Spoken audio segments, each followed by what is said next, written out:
नमस्कार दोस्तों। आज हम एक ऐसे योद्धा की बात करेंगे जिसका महाभारत के युद्ध में मरना पांडवों की विजय के लिए बेहद जरूरी था। एक ऐसा योद्धा जिसके मरने से पांडवों की विजय सुनिश्चित हो गई, और एक ऐसा योद्धा जिसका वध करने के बाद कौरव पछताने लगे। जी हां दोस्तों, हम बात कर रहे हैं महाभारत युद्ध के सबसे बहादुर, पराक्रमी और महावीर योद्धा अर्जुन के बलशाली पुत्र वीर अभिमन्यु की। नमस्कार दोस्तों, आप सभी का स्वागत है नई सोच यूट्यूब चैनल पर। अगर आप भगवान श्री कृष्ण के सच्चे भक्त हैं तो कमेंट बॉक्स में जय श्री कृष्ण लिखकर चैनल को सब्सक्राइब जरूर करें।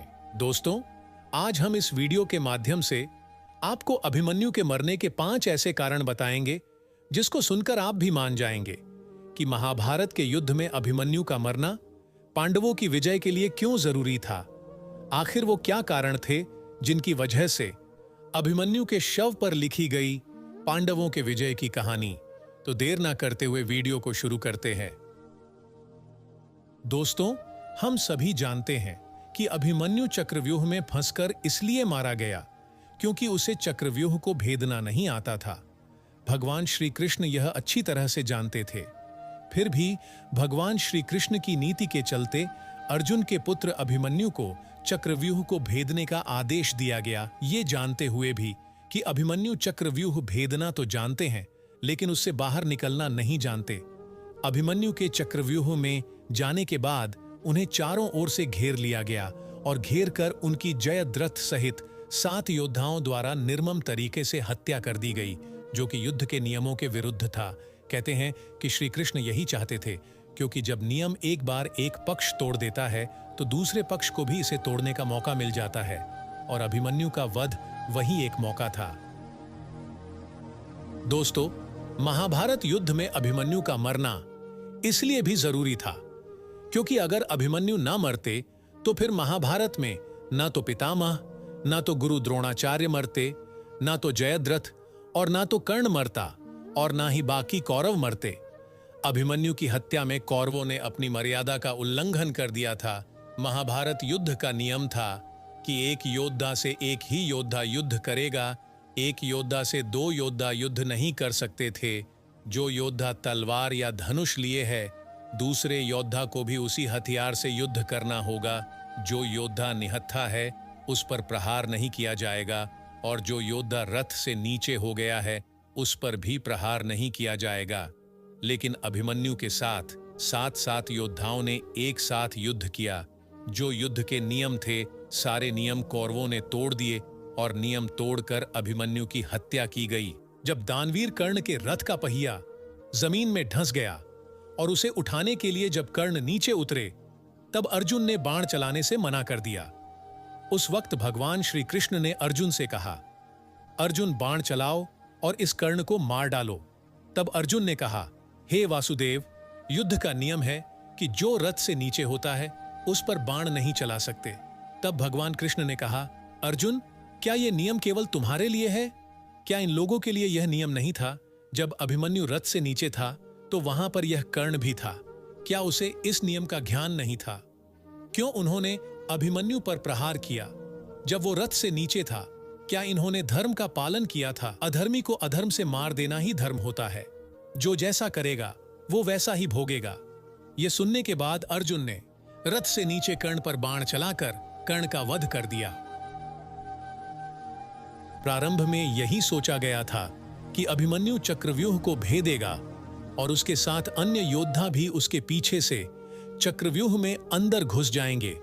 लेकिन जैसे ही अभिमन्यु ने चक्रव्यूह में प्रवेश किया और चक्रव्यूह फिर से बदला और पहली कतार पहले से ज्यादा मजबूत हो गई, तो पीछे के योद्धा, जिनमें भीम, सात्यकी, नकुल और सहदेव थे, उनमें से कोई भी चक्रव्यूह के अंदर प्रवेश नहीं कर पाए। युद्ध में शामिल योद्धाओं में अभिमन्यु के स्तर के धनुर्धर 2-4 ही थे, यानी थोड़े ही समय में अभिमन्यु चक्रव्यूह के और अंदर घुसता तो चला गया, लेकिन अकेला, नितांत अकेला, उसके पीछे कोई नहीं आया। जैसे जैसे अभिमन्यु चक्रव्यूह के सेंटर में पहुंचते गए, वैसे वैसे वहां उपस्थित योद्धाओं का घनत्व और योद्धाओं का कौशल उन्हें बढ़ा हुआ मिला, क्योंकि वे सभी योद्धा युद्ध नहीं कर रहे थे, बस उपस्थित थे, जबकि अभिमन्यु लगातार युद्ध कर रहा था, जिस वजह से वह बहुत थक चुका था। वहीं कौरव पक्ष के योद्धा तरोताजा थे। ऐसे में अगर अभिमन्यु के पास चक्रव्यूह से निकलने का ज्ञान होता तो वह बच जाता, या उनके पीछे अन्य योद्धा भी उसका साथ देने के लिए आते तो भी वह बच जाता, लेकिन थकान के कारण वो अधिक जोश और होश से लड़ नहीं पाया। अर्जुन पुत्र अभिमन्यु चक्रव्यूह भेदने के लिए चक्रव्यूह में प्रवेश करते हैं। चक्रव्यूह में प्रवेश करने के बाद अभिमन्यु ने कुशलतापूर्वक चक्रव्यूह के 6 चरण भेद दिए। इस दौरान अभिमन्यु द्वारा दुर्योधन के पुत्र लक्ष्मण का वध किया गया। अपने पुत्र को मृत देख दुर्योधन के क्रोध की कोई सीमा न रही। तब कौरवों ने युद्ध के सारे नियम ताक पर रख दिए। 6 चरण पार करने के बाद अभिमन्यु जैसे ही 7वें और आखिरी चरण पर पहुंचे तो उसे दुर्योधन, जयद्रथ सहित 7 महारथियों ने घेर लिया। अभिमन्यु फिर भी साहसपूर्वक उनसे लड़ते रहे। 7 ने मिलकर अभिमन्यु के रथ के अश्वों को मार दिया।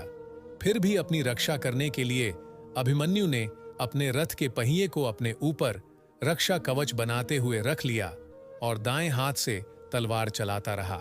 कुछ देर बाद अभिमन्यु की तलवार टूट गई और रथ का पहिया भी चकनाचूर हो गया। अब अभिमन्यु निहत्था था। युद्ध के नियम के तहत निहत्थे पर वार नहीं करना था, किंतु तभी जयद्रथ ने पीछे से निहत्थे अभिमन्यु पर जोरदार तलवार का प्रहार किया। इसके बाद एक के बाद एक 7 योद्धाओं ने उस पर वार कर दिए और अभिमन्यु वहां वीरगति को प्राप्त हो गया।